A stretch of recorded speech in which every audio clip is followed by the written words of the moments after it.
दोस्तों इन्फोकस civil academy में आप सभी का स्वागत है। दोस्तों आरओ एआरओ परीक्षा के लिए प्री और मेंस दोनों में ही शामिल समस्त सिलेबस को हम लोग अपने इस वीडियो लेक्चर के माध्यम से कवर करने की कोशिश करते हैं। साथ ही इसका पीडीएफ भी आपको टेलीग्राम ग्रुप में अवेलेबल करा दिया जाता है। आज का इस सेशन में हम लोग देखेंगे जो हमारा सबसे पहला टॉपिक है ऐसे कोटेशन का। ऐसे कोटेशन जो है उसमें आज हम लोग को क्या पढ़ना है, तो देखिए मैथिली शरण गुप्त का। मैथिली शरण गुप्त की एक बहुत ही फेमस कृति थी भारत भारती, जिसके लिए यह भी कहा जाता है कि दक्षिण भारतीय लोगों ने भी हिंदी सीखी उसे पढ़ने के लिए। तो वह इतनी महत्वपूर्ण कृति थी जो कि आपकी जो हमारी 20वीं शताब्दी थी उसकी शुरुआत में लगभग लिखी गई। और ये दरअसल मैथिली शरण गुप्त की ये जो थी, इसमें ये भारत में जो भारतीय थे उनको जगाने के लिए दरअसल लिखी गई थी। उस समय के जो शिक्षा का व्यवसायीकरण हो रहा था, यानी शिक्षा को व्यवसाय के बनाए जाने पर इन्होंने एक करारी चोट की थी।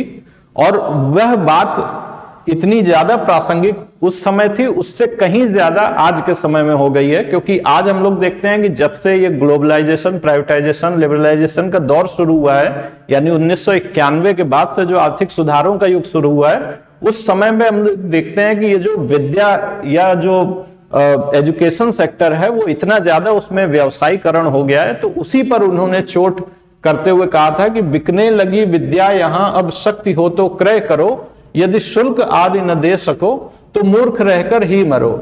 यानी अब यहां पर विद्या बिकने लगी है, तो जिसके पास शक्ति है वो खरीदेगा, जिसके पास नहीं है वो मूर्ख रहकर मरेगा। ऐसा जो है उनका ये चोट थी। और आप देखिए पहले के समय में जो विद्या दी जाती थी, यानी जो पहले के समय में विद्या अध्ययन का कार्य होता था, ये दरअसल एक धर्म के रूप में होता था। धर्म के रूप मतलब धर्म यहाँ पर कर्तव्य से संबंधित है, कि धर्म का मतलब जो व्यक्ति इसके लिए ऑथराइज था उनका ये कर्तव्य बनता था कि वो समाज को शिक्षित करें, वो अपना जो है ज्ञान का प्रसार करें। बल्कि यह भी कहा जाता था कि अगर कोई व्यक्ति अपने ज्ञान का आगे किसी अन्य में प्रसार नहीं करता है तो उसको मुक्ति नहीं मिल पाएगी। ब्रह्म राक्षस का कॉन्सेप्ट जो था वह इसी से संबंधित था। मगर आप देखिए कि आज के समय में क्या हुआ, तो आज के समय में ये केवल और केवल शुल्क आधारित हो गया है। मतलब फीस जिसके जो दे सकेगा उसी के पास उसी को विद्या मिल सकेगी, अन्यथा नहीं मिल सकेगी।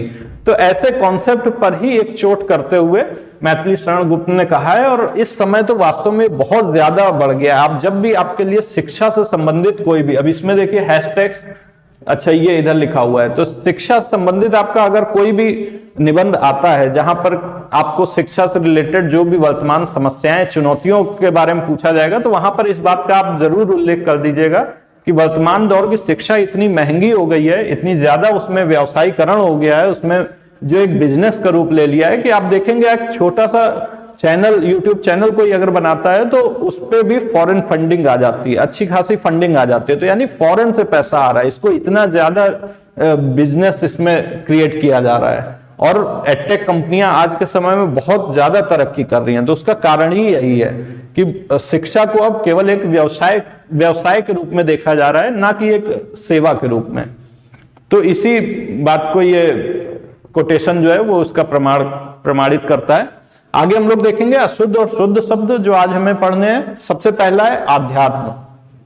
देखिए ये एक ऐसा शब्द है जो ज्यादातर लोग इसमें कंफ्यूज होते हैं। इसका जो वास्तव में सही वर्ड होता है वो होता है अध्यात्म, यानी अ में बड़े आ की मात्रा नहीं होती है, अध्यात्म होता है। लेकिन जब इसी में एक प्रत्यय लगाया जाता है तो उसको आध्यात्मिक कर देते हैं। तो यानी तब इसमें आगे आ की मात्रा, बड़े आ की मात्रा भी हो जाती है और साथ में एक प्रत्यय लग जाता है।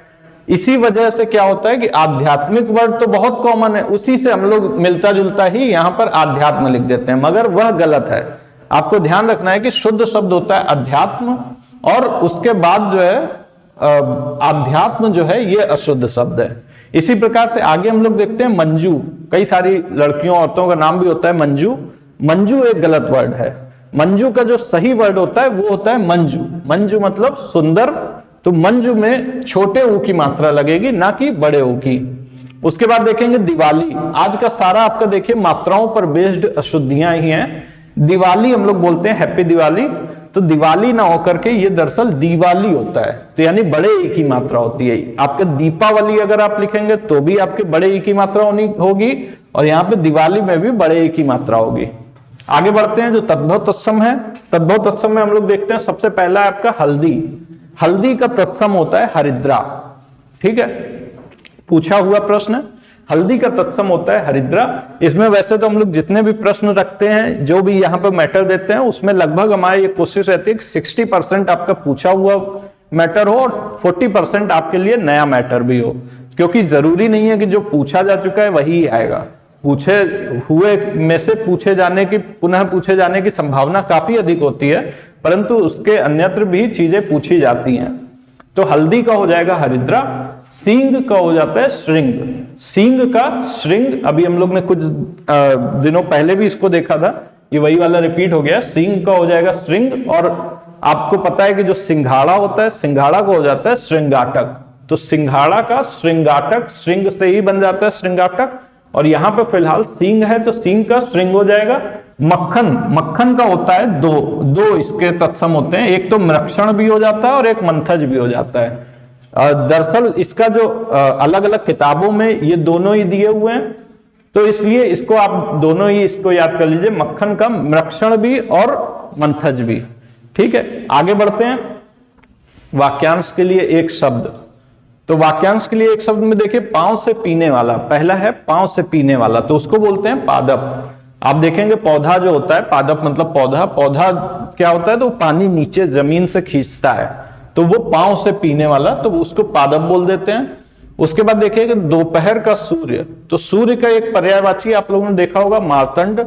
मार्तंड जो होता है वो सूर्य का पर्यायवाची होता है, और दोपहर का सूर्य जो होता है, एग्जैक्ट दोपहर का सूर्य, उसको बोलते हैं मार्तंड। यानी जो ज्यादा चमकदार जो सूर्य होता है वो बोलते हैं मार्तंड। आगे देखते हैं उत्तराधिकार में प्राप्त संपत्ति। अब ये पूछा जा चुका है, उत्तराधिकार में प्राप्त संपत्ति क्या होती है, तो रिक्त होता है, रिक्त बोलते हैं। उत्तराधिकार में प्राप्त संपत्ति बहुत इंपॉर्टेंट है और ये पूछा जा चुका है लगभग 2 से 3 बार। ठीक है, आगे देखते हैं शब्द विलोम। तो विलोम शब्दों में अगर देखेंगे तो सबसे पहला है अठाना। अठाना का विलोम शब्द होता है पुगाना। अठाना का विलोम शब्द हो जाएगा पुगाना। तृष्णा, तृष्णा का हो जाता है वितृष्णा। तृष्णा का विलोम शब्द हो जाएगा वितृष्णा।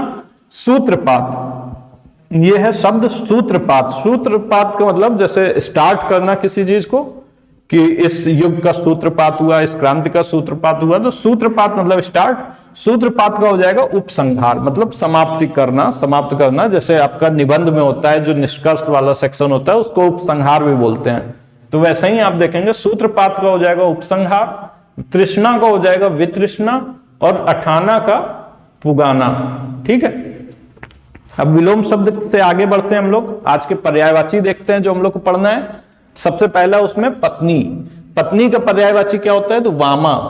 वामा हो जाएगा, वामांगी होता है, अर्धांगिनी भी बोलते हैं। और अर्धांगिनी से ही देखिए वाम अंगी मतलब बाएं अंग वाली, तो वामांगी जो है वो भी आपका पत्नी का मतलब हो जाता है। वामांगी से ही वामा मिलता जुलता बन गया। एक वल्लभा होता है, वल्लभा भी पत्नी का ही होता है। उसके अलावा देखिए दारा और कलत्र। दारा और कलत्र जो है यह भी आपका पत्नी से रिलेटेड है। तो यहाँ पे आपको कई सारे नए मिल जाएंगे वर्ड। एक तो कलत्र हो गया, दारा भी आपके लिए नया है, और बाकी ये वामा वामांगी को एक साथ याद कर लीजिएगा। वल्लभा जो है वह भी पत्नी को कहते हैं। तो वामा वामांगी वल्लभा दारा कलत्र, ये आप लोग साथ ही साथ इसको याद करते हुए चलिए डेली बेसिस पर। आगे बढ़ते हैं क्रोध का। क्रोध का देखते हैं तो क्रोध में क्रोध का कोप एक तो हो गया। कोप इसका पर्यायवाची, कोप सबको पता ही है। कोप से ही एक मिलता जुलता है प्रकोप। तो प्रकोप और कोप इस दोनों का मतलब क्रोध हो जाएगा। गुस्सा, गुस्सा क्रोध हो जाता है। रोष, रोष का मतलब भी क्रोध है। और अमर्ष, एक यहां पर नया वर्ड है अमर्ष, इसको आप लोग ध्यान रखिएगा। अमर्ष का मतलब, और दरअसल जो पेपर में ये आया था वह पर्यायवाची यही पूछा गया था कि अमर्ष का क्या मतलब होता है, तो वो अमर्ष पर ही उन्होंने पूछा भी था। बाकी सब तो लगभग सुने हुए हैं, मगर अमर्ष यहाँ पे एक नया वर्ड है, तो इसको आप लोग याद कर लीजिएगा। अमर्ष का मतलब क्रोध। पत्नी का मतलब आप देखिए वामा वामांगी वल्लभा और दारा कलत्र, ये आपके पत्नी के हो गए। आगे देखेंगे गो, गाय का। तो गाय का देखिए गो होता है, गौ होता है सुरभि, सुरभि। अब देखिए यहाँ पे आप लिखने का तरीका भी देख लीजिए, सुरभि लिखा जाता है तो हम लोग बोलते जो हैं वो सुरभि में बड़े ई की मात्रा बोलते हैं, परंतु यहाँ पर सुरभि में छोटे ई की मात्रा होती है। यही सब चीजें होती हैं जो जरूरी नहीं कि आपके अशुद्ध शुद्ध वाले सेक्शन में इसको कराया जाए, बल्कि आप कहीं पर भी देखें, अगर आपके पाठ्यक्रम में शुद्ध अशुद्ध शामिल है तो आप उसको कहीं पर भी आप हिंदी पढ़ रहे हो तो आप वहां पर देखते हुए चलें कि वास्तव में लिखा क्या हुआ है।